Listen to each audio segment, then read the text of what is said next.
So today we're going to look at our first new technique of integration. Integration by parts. Now I like to think of it as undoing the product rule. So if you think about the product rule, the derivative of u times v is the derivative of u times v plus u times the derivative of v. Now that's the derivative formula. The differential formula form is what you use every time you do a u substitution, and that's essentially where the dx's go away. So the differential form of the product rule says duv is v du, I switch the order a little bit, plus u dv. Now what I'm going to do is I'm going to move things around a little bit to where u dv is duv minus v du. And then I'm going to do what I claim is the natural thing. I'm going to integrate both sides. On one side, I get the integral of u dv. On the other side, I get the integral of duv minus the integral of v du. There's the integral of v du. Now, if you think about it, the integral of duv is just uv. Think, what's the integral of dx? The answer is x plus c. In fact, then what's the integral of d house? The answer is house plus c. So what's the integral of duv? And the answer is just uv. Now, I don't need a plus c because I have an indefinite integral still on this side, and you never need to add an arbitrary constant as long as you have an indefinite integral floating around. This is the derived integration by parts formula. The bottom line is, there's the problem you're trying to solve.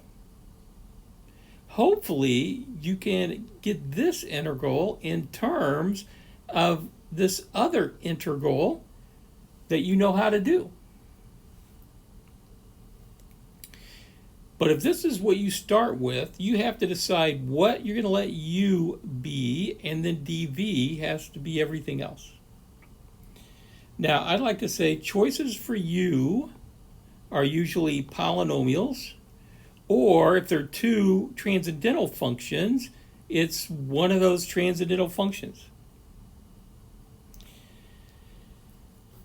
Essentially, then, integration by parts turns an integral that you cannot do into something you can, except oftentimes it takes more than one integration by parts to get finished.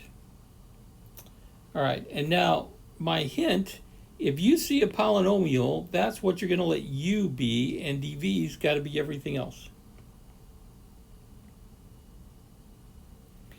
So let's go ahead and look at a particular example.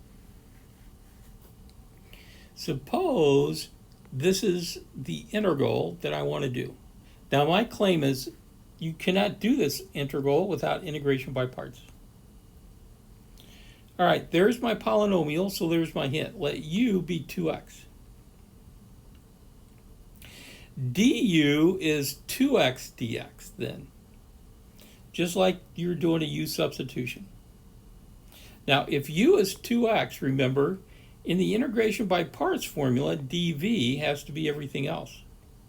So what is dv? It is sine x dx. So u is 2x, dv is sine x dx. Now, what do you have to figure out to write down this right-hand side? Well, you need to know u and v and du. All right, so up here we go. If u is 2x, du is 2 dx. What is dv? It's got to be everything else, sine x dx. So if dv is sine x dx, then what's v? Well, I need to integrate it. And the integral of sine x dx is minus cosine x.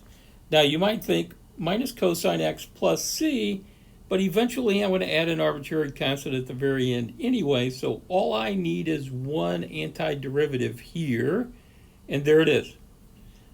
Sometimes, in the not so distant future, I might choose an arbitrary constant in kind of a clever way, maybe. All right, so now let's use our integration by parts formula.